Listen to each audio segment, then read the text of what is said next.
At 0612 on June 9, 1944, 4 Japanese destroyers steamed in a line abreast formation 12 miles off Tawi, sonar pinging so loud the American submarine's own sound operator could hear it without headphones. Commander Samuel Dealey had 8 torpedoes left.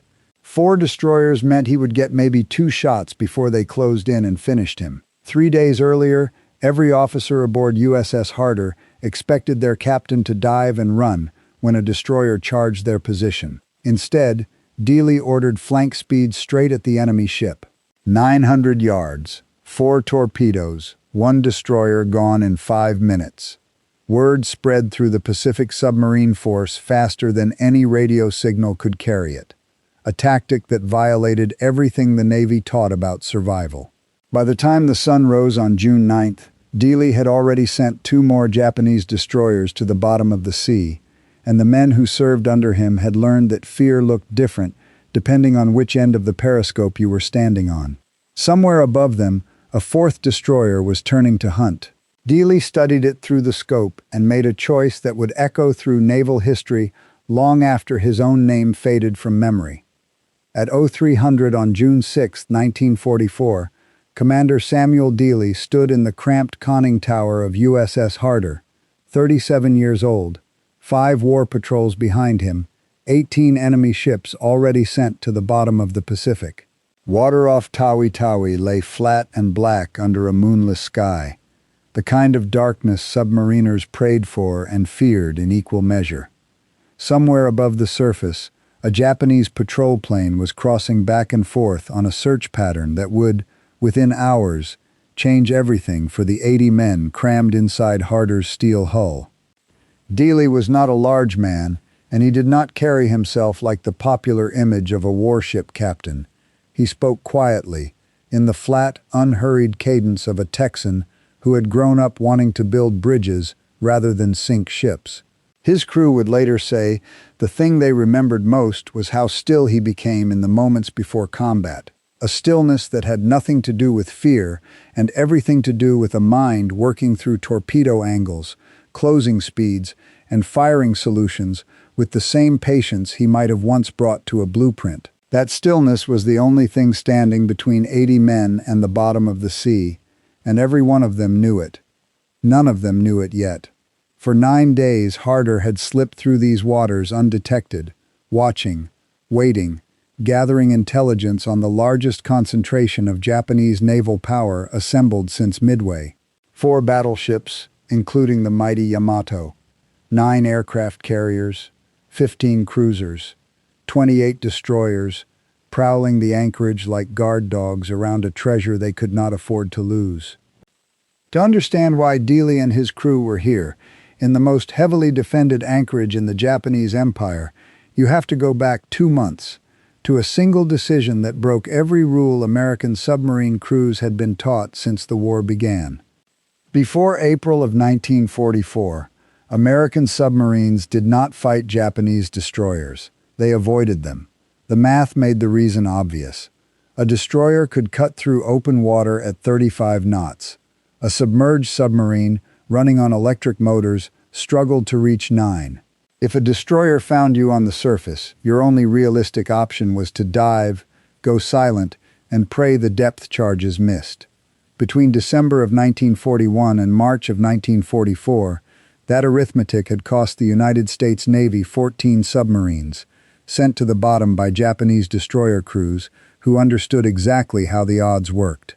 In that same span, not a single Japanese destroyer had gone down at the hands of an American submarine, while both vessels were actively engaged in combat. 0. The number was so consistent, it had become doctrine. Submarines hunted merchant ships, tankers, slow-moving prizes with no teeth. Destroyers hunted you. Samuel Dealey changed that arithmetic on April 13, 1944. Harder was on her 3rd war patrol, prowling the waters near WWII, when the Japanese destroyer Ikazuchi came charging toward her position at flank speed.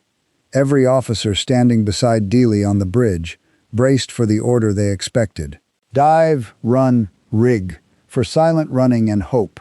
Instead, Dealey gave an order that made his own executive officer hesitate before repeating it. Flank speed ahead, straight at the destroyer. There is a particular kind of silence that falls over a submarine crew in the seconds after an order like that. Not confusion, something closer to disbelief, the sound of men recalculating what kind of war they had signed up to fight. Harder's diesel engines drove her forward, her bow pointed directly at 1,100 tons of steel and gunfire bearing down to kill her. The range closed fast enough that men in the conning tower could hear the pitch of the destroyer's engines rising through the water, a sound that in any other circumstance would have meant it was already too late to do anything but dive and pray. At 900 yards, close enough that a miss meant no second chance, Dealey fired 4 torpedoes in a tight spread. 2 struck Ikazuchi amidships. The destroyer broke apart and went under in 5 minutes, and for a long moment afterward nobody in the conning tower said a word, as if speaking might undo what had just happened. Dealey's radio report afterward became famous throughout the entire Pacific Submarine Force, repeated in officers' quarters from Fremantle to Pearl Harbor. Expended 4 torpedoes, sank 1 Japanese destroyer. 9 words, understated almost to the point of dry humor, describing an act that rewrote submarine warfare doctrine in a single afternoon. Admiral Soemu Toyoda, Commander-in-Chief of Japan's combined fleet, did not find it amusing. Between January and May of 1944, Japan had already lost 23 destroyers to a war that was tightening around its supply lines like a fist. Every one of those ships had been built to escort the merchant convoys and troop transports that kept the Japanese war machine fed with oil, rubber, and reinforcements. Every one lost was a hole in a net that could not afford more holes. By late May, Toyota had gathered his mobile fleet at Tawi anchorage in preparation for Operation Ago, an ambitious plan to intercept and destroy the American invasion force, gathering for an assault on the Mariana Islands. The plan depended on precise timing, on carriers, cruisers, and destroyers moving together like a single organism. Losing destroyers to submarine attacks did not just cost Japan ships. It threatened to unravel the coordination the entire operation required. What Toyota did not know was that American codebreakers had already read enough intercepted Japanese naval traffic to understand roughly what was forming at Tawi. Admiral Charles Lockwood, commander of the Pacific Submarine Force, made a decision that would put Samuel Dealey and his crew directly in the path of the coming storm. He ordered Harder back into these waters, not simply to observe, but to patrol the approaches to Tawi and attack any targets of opportunity that presented themselves.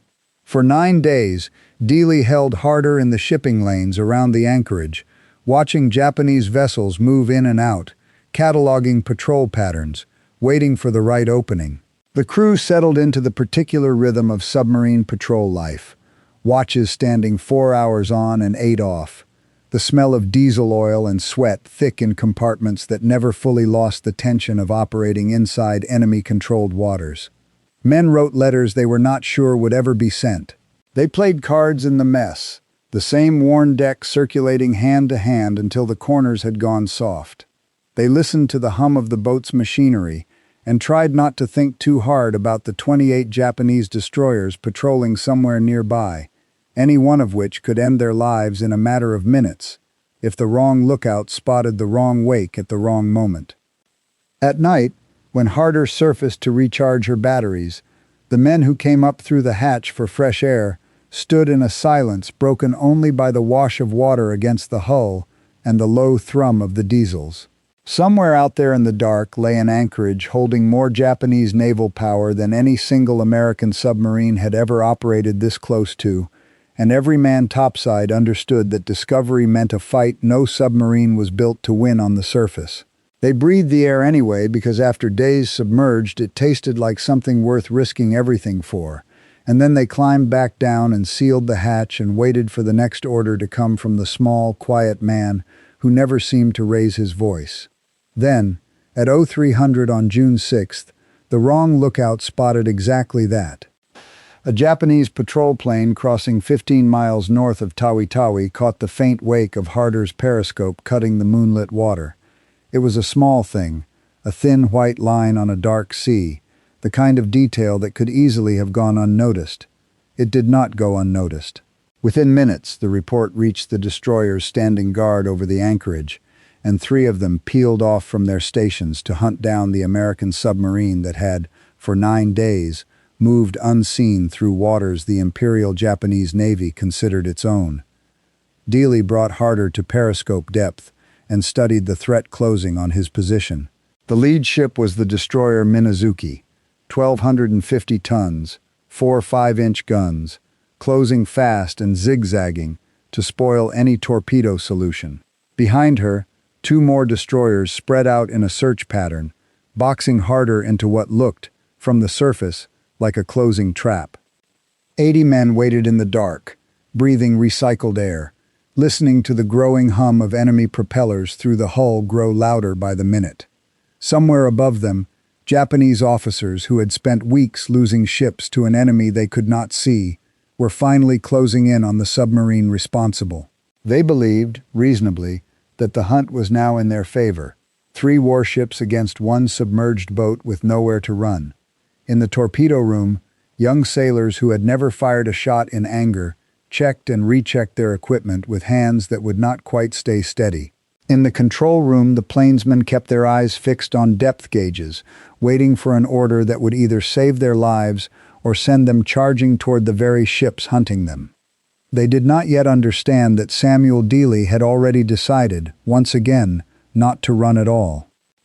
What happened over the next 4 days would become one of the most extraordinary chapters in the history of submarine warfare, a stretch of combat so aggressive and so costly to the Imperial Japanese Navy that it would reach the desk of Admiral Toyota himself and force a decision that reshaped the coming battle for the Mariana Islands. But in this moment, on the morning of June 6th, none of that had happened yet. There was only a submarine, a commander who had already proven he was willing to charge a destroyer rather than flee one, and 3 Japanese warships closing in fast through the dark water off Tawi, utterly unaware of what they were about to face. Dealey studied the lead destroyer through his periscope, the crosshairs steady despite the tightening grip of his hand on the handles. Minazuki, 1,250 tons, 4 5-inch guns, closing fast and zigzagging to spoil any torpedo solution. Behind her, 2 more destroyers spread wide in a search pattern, sweeping the water in a formation designed to box a fleeing submarine into a killing ground with nowhere left to run. He swung Harder's bow directly toward Minazuki. Range, 1,100 yards. Time to collision, 96 seconds. Every man in the conning tower understood exactly what that meant. This was the tactic they had heard about from the Ikazuchi patrol reports, but never practiced themselves. You point your bow at an oncoming destroyer, close the range as fast as the diesels will carry you, fire straight down her throat, and then dive beneath her keel before she runs you over. If the torpedoes miss, the destroyer drops her depth charges directly on top of your position, with no need to even search for you first. If you dive a second too late, she rams you and there is no torpedo, no depth charge, nothing left to fear because the war is already over. At 750 yards, Dealey gave the order. Fire 3 torpedoes. Take her down 300 feet. Harder's bow dropped at a steep angle, the deck tilting beneath the crew's feet as the submarine dove hard away from her own torpedo track. In the forward torpedo room, men braced against the incline, boots skidding on the tilted deck plates, hands gripping whatever pipe or handhold offered purchase. 40 seconds after firing, 2 explosions rocked the hull so violently that light fixtures shattered and rained glass across the deck plates. Men grabbed for handholds, for pipes, for anything bolted down. Then came a third explosion, one powerful enough to lift Harder's stern 6 feet before slamming it back down into the water with a force that knocked 2 sailors off their feet in the aft compartment. For a moment, nobody moved, ears ringing, waiting to see whether the hull had held or whether the sea was already finding its way in through some seam nobody had time to check. Dealey brought Harder back up to periscope depth. Where Minazuki had been steaming just minutes before, there was nothing left but drifting debris and a spreading black stain of oil across the surface. The destroyer had broken in half and gone down. The two remaining Japanese ships were peeling away in opposite directions, dropping depth charges almost at random into empty water, firing blind at a threat they could no longer locate. Word of the sinking reached Admiral Toyota by 0900 that same morning. His response was immediate and furious. 6 more destroyers received orders to find the American submarine responsible and destroy her at any cost. By noon, Japanese patrol planes were crisscrossing the search area every 20 minutes, methodical, relentless, searching for any hint of a periscope wake or an oil slick that might betray Harder's position. Below decks, Harder's crew felt the shift in intensity even without being told the details. The boat ran silent through the afternoon, ventilation fans at minimum, men speaking in whispers out of habit rather than necessity, every ear tuned to the faint droning hum of aircraft engines passing somewhere overhead.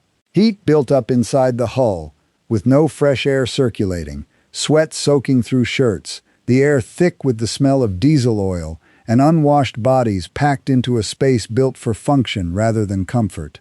Nobody complained. Complaining was a luxury for boats that were not currently being hunted by 6 destroyers and an unknown number of aircraft. Dealey was not finished. At 0230 on June 7th, Harder surfaced to recharge her batteries under a sky so dark it seemed to swallow the horizon whole. No moon. Heavy cloud cover pressing down over black water. For any other submarine captain, these would have been ideal conditions to hide. For Dealey, they were ideal conditions to hunt. At 0312, Harder's radar operator called out a contact. A single ship bearing 095, range 8,000 yards, closing fast, speed 28 knots. Definitely a destroyer.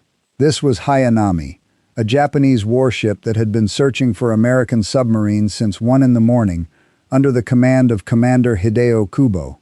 Kubo had received orders to return to base by 0300, and by the time Harder's radar found him, he was exhausted, running behind schedule, and thinking more about the warm meal waiting at anchor than the possibility that an American submarine might attack him on the surface at night. Nobody expected that. It simply was not how submarines fought. Dealey ordered flank speed. Harder's diesel engines pushed her to 21 knots, and he closed the distance deliberately, working to get inside Hayanami's radar detection range before her operators had a chance to identify what they were looking at. At 4,000 yards, Hayanami's radar operator picked up the contact and logged it as small, fast-moving, probably another Japanese destroyer returning from patrol. At 3,000 yards, Kubo realized his mistake. American submarine. He gave the order for flank speed and turned hard to ram. It was too late. At 2,300 yards, Dealey fired 4 torpedoes. 2 struck Hayanami's starboard side near her aft magazine, and the explosion that followed tore the destroyer's stern completely away from the rest of the hull. The ship rolled 90 degrees in the water, her propellers still spinning uselessly in the air as she slid under stern first.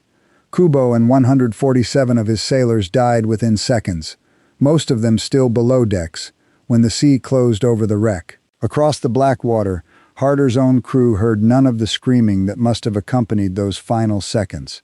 Only the muffled roar of the explosion carrying through the hull, a sound stripped of any human detail, leaving only the fact of it and the knowledge of what that fact meant for the men on the other ship. 2 destroyers in 24 hours.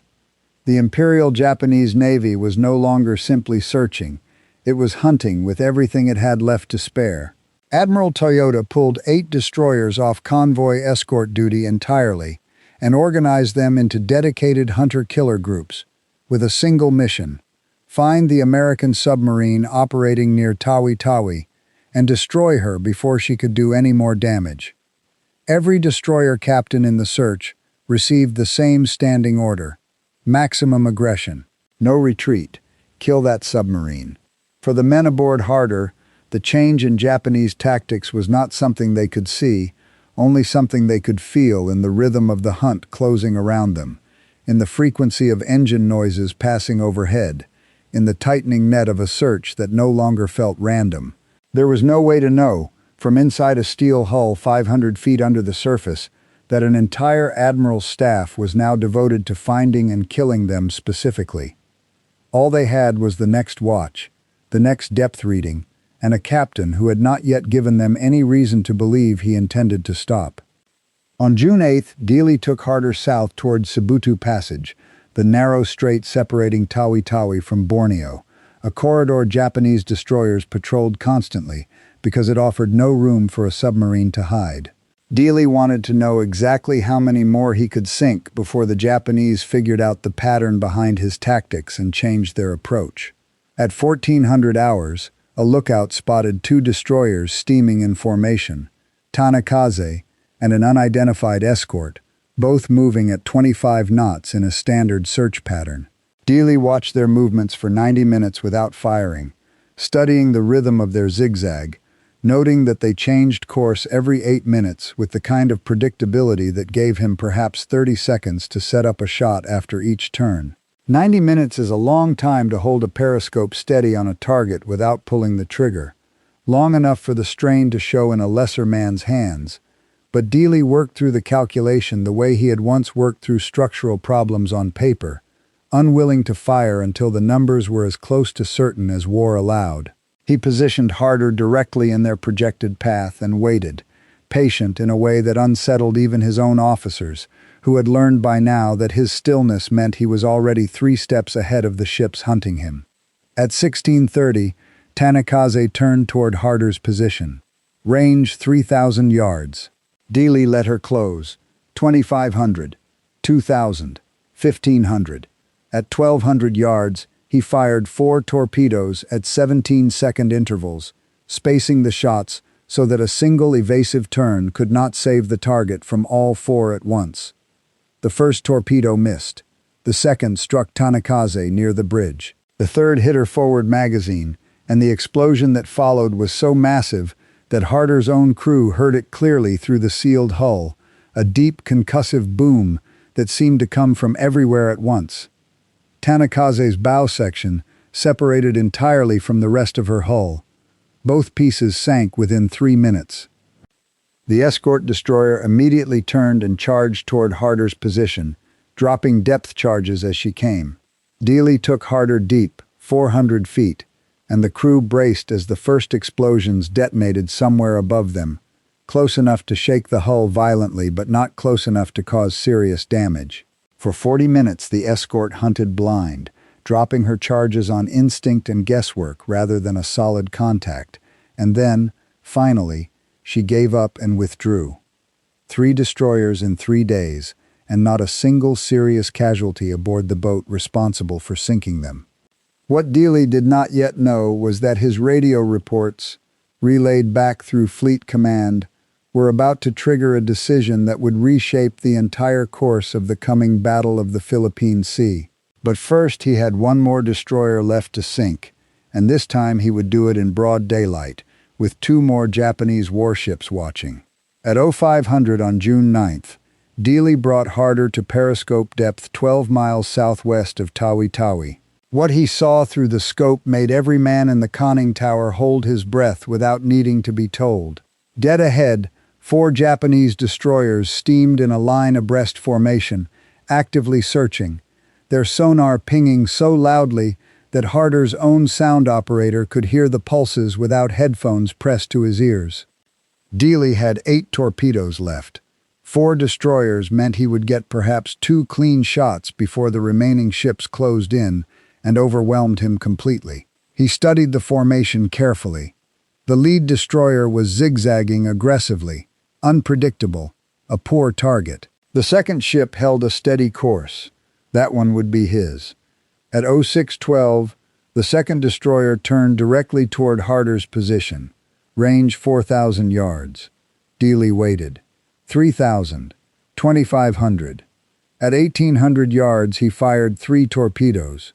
All 3 struck the destroyer's port side within 5 seconds of one another, and the explosion that followed was so violent that debris flew 300 feet into the air. The ship rolled over and sank in 90 seconds. The remaining 3 destroyers converged on Harder's position instantly. Dealey took her deep, 500 feet, and the depth charges began falling almost immediately. 23 of them detonated in the first 10 minutes alone. The lights failed, and emergency lighting flickered on in their place, casting the compartments in a dim red glow that turned every face into a mask of shadow. Hull plates groaned under the strain of pressure and concussion, a sound that carried through the boat like something alive complaining under torture. A pipe burst in the forward torpedo room, spraying seawater across the deck in a hissing arc that soaked 2 sailors before they could shut the valve. Harder's crew worked through it in near silence, patching what they could, bracing against bulkheads when the explosions came too close, trusting a captain they could not see to bring them out the other side. Some men prayed silently. Others simply counted explosions, as if keeping track might somehow make the next one arrive on schedule instead of catching them by surprise. After 2 hours, the destroyers withdrew, apparently convinced they had either killed the submarine or lost the contact entirely. Dealey brought Harder back to periscope depth. The water above was empty, the surface flat and undisturbed, as if nothing at all had happened there only hours before. 4 enemy warships sunk in 4 days, and Harder's crew had survived every counterattack thrown at them, emerging from the compartments to check the damage with the dazed, careful movements of men who were not yet certain they were allowed to feel relief. But Dealey was not thinking about the victory. He was thinking about fuel. Harder had burned through 60% of her diesel reserves during 4 days of aggressive maneuvering, leaving perhaps 3 more days before she would be forced to withdraw toward Fremantle, regardless of what targets remained. It was the kind of calculation that never made it into the celebratory retellings of the patrol afterward, the quiet arithmetic of gallons and nautical miles that mattered just as much as torpedo counts to a commander responsible for bringing 80 men home. Admiral Jisaburo Ozawa, commander of Japan's mobile fleet at Tawi, received word of the 4 sinkings at 1400 hours on June 9th. 4 destroyers lost, 1 submarine responsible for all of it. Ozawa did the arithmetic himself and did not like the answer it produced. If a single American submarine could penetrate his defensive screen this easily and repeatedly, the entire anchorage was no longer a safe harbor. It was a trap waiting to close on his own fleet. Battleships and carriers worth more than the entire destroyer force combined sat at anchor inside that trap, protected by screens that had just proven themselves porous against a single determined opponent. He sent an urgent message to Admiral Toyota recommending that the mobile fleet depart Tawi immediately, before the Americans could exploit the vulnerability any further. Toyota agreed, though the timing could not have been worse. Operation Ago called for the mobile fleet to intercept the American invasion force near the Mariana Islands, but the operation was not scheduled to begin for another 6 days. Leaving early meant Ozawa's carriers would arrive without the reconnaissance windows his plan depended on. His destroyers, many of them still regrouping from the anti-submarine patrols Harder had just shredded, would be scattered rather than consolidated into a coherent screen. His supply lines would not be fully established. But staying at anchor while an American submarine hunted his destroyers one by one was, in Ozawa's judgment, simply not survivable. It was, in the end, a choice between 2 different kinds of risk, and the risk sitting still in a compromised anchorage had just become the more frightening of the 2. On June 10th at 0800, the Japanese mobile fleet departed Tawi, 6 days ahead of schedule. 4 battleships, 9 carriers, 15 cruisers, 24 destroyers, moving northeast toward the Philippine Sea in a formation that was, by necessity, less coordinated than the plan had called for. American codebreakers intercepted the movement orders within hours, and Admiral Raymond Spruance, commander of the 5th Fleet, adjusted his own battle plans accordingly. The early departure gave American carriers an extra day to position themselves for what would become one of the largest carrier engagements of the entire war. a battle that would unfold over the following 10 days while Harder herself was still fighting for survival in waters far to the south, entirely unaware of the chain of events her own torpedoes had already set in motion. Dealey knew none of this yet. On June 10th at 16:30, he spotted two more destroyers patrolling north of Sibutu Passage, both moving fast in an aggressive search pattern. He had 5 torpedoes remaining, enough for one final attack if he chose his shot carefully. At 17:15, he fired 3 torpedoes at the lead destroyer. One struck near the bow, slowing the ship but failing to sink her. The second destroyer immediately turned and charged Harder's position at speed.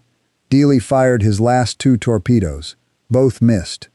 He had no torpedoes left, no way to strike back, and a Japanese destroyer bearing down on his position at 32 knots with nothing standing between it and his exposed hull but water, timing, and the skill of his diving officer. Dealey ordered emergency deep. Harder's diving planes bit hard into the water, pushing the submarine downward at a steep angle, 300 feet, 400, 500.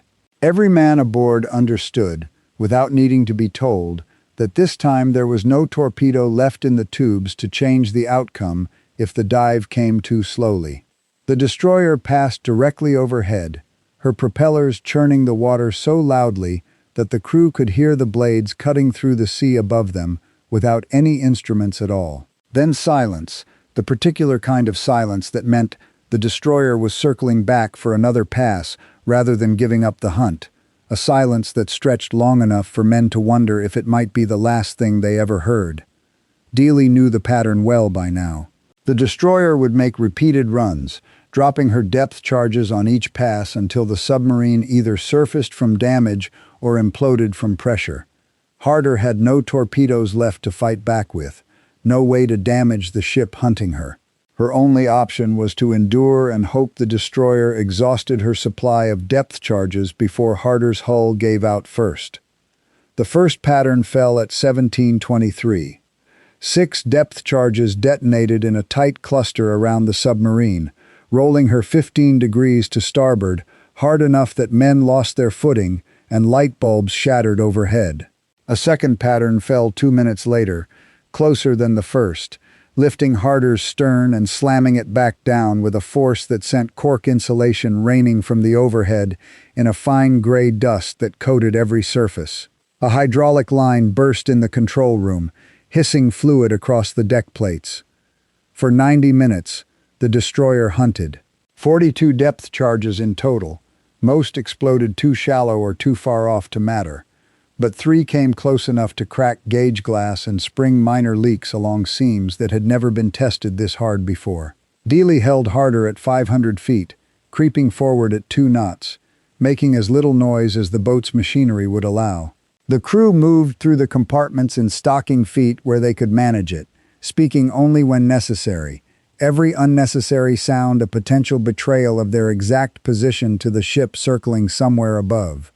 Finally, at 1900 hours, the destroyer withdrew, her depth charge racks apparently empty.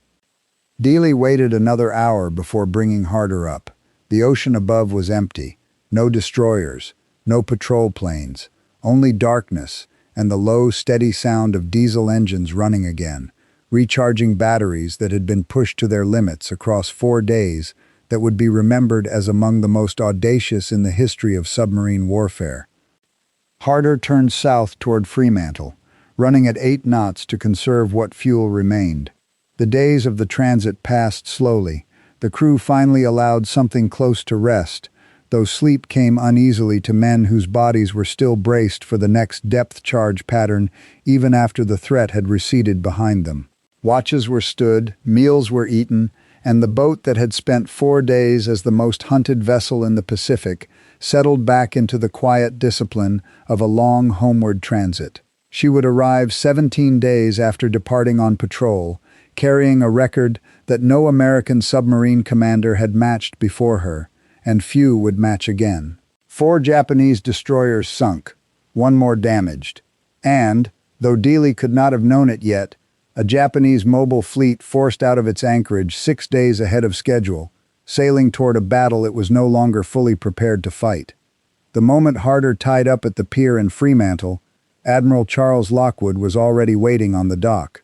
He had been tracking Dealey's patrol reports through radio intercepts for days, piecing together the outline of what had happened off Tawi, long before the boat itself came into view. 5 destroyers attacked, 4 confirmed sunk, 1 damaged. 12 days that would come to be regarded as the most successful anti-destroyer patrol in the history of submarine warfare. Lockwood awarded Dealey the Navy Cross on the spot, standing on the pier while the crew still smelled of diesel and salt and 4 days of accumulated fear they had not yet had time to process. Then he asked the question every submarine commander secretly dreaded hearing after a patrol like this one: could Dealey do it again? His answer came without hesitation: "Give me torpedoes and I will sink 10. Harder's crew spent the following weeks in Fremantle undergoing repairs, patching the seams and gauges cracked by 42 depth charges, replacing the machinery strained past its limits during 4 days of sustained combat. Dealey used the time to train other submarine commanders passing through port, walking them through the mechanics of the down-the-throat attack, the timing, the nerve required to hold a course while an enemy destroyer closed to point-blank range. By late July, patrol reports from Harder's 5th War Patrol were circulating through nearly every submarine command in the Pacific. The tactic worked, and it was spreading. Between June and August of 1944, American submarines sank 14 Japanese destroyers using variations of the approach Dealey had pioneered off Tawi. On August 5th, Harder departed Fremantle on her 6th War Patrol, this time as part of a coordinated wolf pack alongside USS Haddo and USS Hake. Dealey commanded the group. Their assignment was to patrol the waters west of Luzon and disrupt Japanese shipping, still trying to reinforce the Philippines ahead of the American invasion everyone on both sides knew was coming. The patrol began well. On August 21st, the Wolfpack intercepted a 16-ship convoy off Palawan Bay, and in a coordinated attack the 3 submarines sank 4 cargo ships totaling 22,000 tons. The following day, Harder and Haddo engaged 3 Japanese coastal defense vessels off Bataan, sinking all 3, with Harder herself credited with destroying 2 of them. By August 23rd, Haddo had expended her torpedoes and withdrew from the patrol, leaving Harder and Hake to continue operating together off Dassel Bay along the western coast of Luzon. What none of them knew was that Japanese naval intelligence had intercepted radio transmissions between the 3 submarines during the Palawan Bay attack and had a rough understanding of where the Wolfpack was operating. Something had been sent specifically to deal with them. At 04:53 on August 24th, USS Hake submerged 4 miles off Hermana Island. Through her periscope, her crew could see Harder on the surface, 4,500 yards to the south. Both submarines were preparing to attack a Japanese destroyer that Haddo had damaged with torpedoes the previous day. Then Hake's sonar operator heard something that turned his blood cold. Echo ranging, close, and getting closer. 2 Japanese escort vessels, the Kaibokan CD-22 and a minesweeper, were closing on Harder's position at 18 knots, conducting an active sonar search. They had been hunting American submarines in these waters for 3 days, ever since the intercepted transmissions gave away the Wolfpack's general location. Hake's captain ordered his own boat deep and silent, watching through the periscope as the 2 Japanese ships closed in on Harder. At 05:20, Hake's radio operator tried to send a warning. There was no response, either because Harder's radio was already off or because she was in the middle of preparing to dive. At 05:30, Harder crash dived. The Japanese ships were less than 2,000 yards away by then, and Dealey had spotted them at what may have been the last possible moment to react at all. He took Harder down fast, ordering flank speed and the steepest dive angle her planes could manage, the submarine descending at 35 degrees with her diesel engine still running as she went under, leaving a wide bubble trail on the surface that marked her exact position as clearly as a signal flare. CD-22's sonar operator got a perfect contact. Range 1,200 yards, depth approximately 200 feet, and still diving. The escort's captain ordered an immediate depth charge attack without hesitation. At 05:47, CD-22 made her first pass over Harder's position and released a full pattern of depth charges set to detonate at 250 feet. The explosions bracketed the submarine with terrible precision. At least 3 detonated within 50 feet of her hull. The pressure hull cracked near the after torpedo room, and seawater began flooding in under tremendous force. Within 90 seconds, the stern compartments were completely flooded, and Harder's bow rose sharply as the weight of the water dragged her stern downward. Dealey ordered all ballast blown, an emergency surface, the only option left to a boat taking on water faster than her pumps could clear it. Compressed air fought against the flooding, but there was simply too much seawater pouring into the stern to overcome. Harder could not reach the surface. At 05:52, CD-22 made a second run. This pattern struck even closer than the first, rupturing the main pressure hull in multiple places. The control room flooded. Every electrical system failed at once, and the emergency lighting that had carried the crew through 4 days of depth charge attacks off Tawi finally went dark for good. At 600 feet, well beyond her rated maximum depth, Harder's hull began to give way. Bulkheads collapsed under pressure too great for any submarine of her class to withstand. Compartments crushed inward in the space of seconds. Less than 3 minutes after the first depth charge struck, USS Harder was gone. At 0600, CD-22 and the minesweeper reported a successful kill. Oil, splintered wood, and cork insulation rose to the surface in a wide slick that told its own story to anyone watching from the Japanese ships. They circled the area for 2 hours afterward, dropping additional depth charges to be certain, though there was nothing left below to confirm or deny. There were no survivors.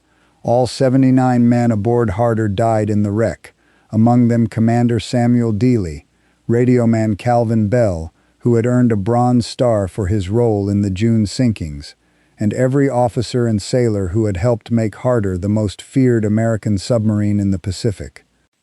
USS Hake remained submerged until nightfall before surfacing to send a contact report describing what her crew had witnessed. The message reached Admiral Lockwood at 0800 on August 25th.